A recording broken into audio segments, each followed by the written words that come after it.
All right, so we're here with the Bungee car, the Rover Metro 114 SI, and one of the producers from the TV show, Dave Morgan. If you haven't seen, there's another behind the scenes video which was shot on location for the bungee jumper tent. Dave stars in that as well. Just to recap, why did you push Freddie Flintoff off a dam in this car? There's a car over there which might be a bit of a giveaway, the new Aerial Atom. How on earth does that link in with the Rover Metro? Well, the Atom's probably about the fastest way you can get to 60 for 40, 50k. And we thought there must be a cheaper way of doing that.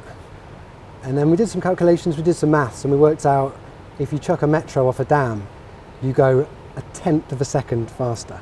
Literally like 2.8, and then this does it in 2.7 seconds. Proper Top Gear science experiment there. It's not just messing around, is it, Top Gear? It's really serious. It's educational. Yeah, it is. When did Freddie's name pop into your head and you go, ooh, he'd be up for that? Because he's supposed to be, you know, he's got the evil Knievel helmet, hasn't he? He's the daredevil, he's the man that can't be scared. So you thought, give this one to him, see how he fares. Straight away. I mean, I think he just expects it now. Yeah. He just goes, what stupid stuff am I doing this week, lads? If there was a car you were going to choose for a stunt that required high levels of safety and structural integrity, it wouldn't be this. How did this car get chosen? It was mostly, we needed a really light car because you can't throw huge weight off a dam. You know, ideally you'd want something, you think of things like Land Rovers and things which are built so strong, but actually they're just too heavy.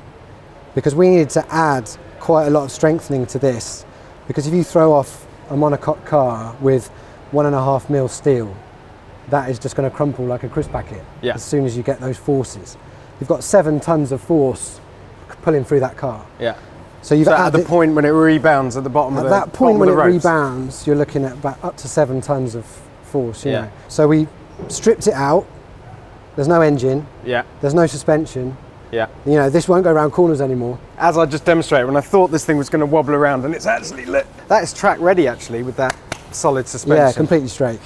So you've got a huge amount of very thick gauge steel inside it, straight down the middle. You've got a central spine that essentially attaches all the ropes to, and that takes all the force out of it. Yeah. And then Fred is bolted to, I have to say, the spine. Fred's bolted to the spine, I get it, but that's a bit flimsy, isn't it? That's motorsport approved, FIA approved, that is. We'll just go with their regulations. Look, the FIA said it was all right, Fred, in you get. How many sort of bungee cords did you have to attach? There are 5 cords. Yeah. We would be like, this is the amount of force, double it, this is the amount of force, double it again, so that we were super safe.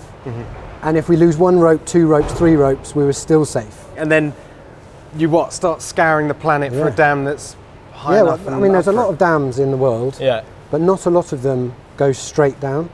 Sure. Most of them, if you think of a dam, is scooped out. So to try and get a straight down, you're just going to hit the dam.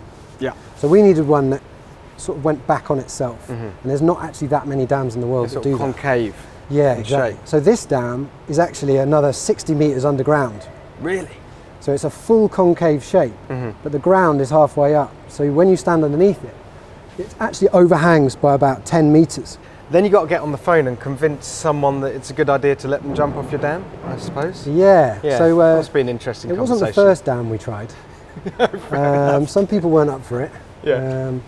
But this dam, they were just super up for it. Yeah. And I just think they thought, what do they usually do? They usually just sit in an office and count the amount of water they've got. I think they thought this was actually quite a cool day. Yeah, something to talk about in the annual newsletter. Yeah, exactly. You know, the dam newsletter. Anyway, it was a great film. Thanks very much, Jack.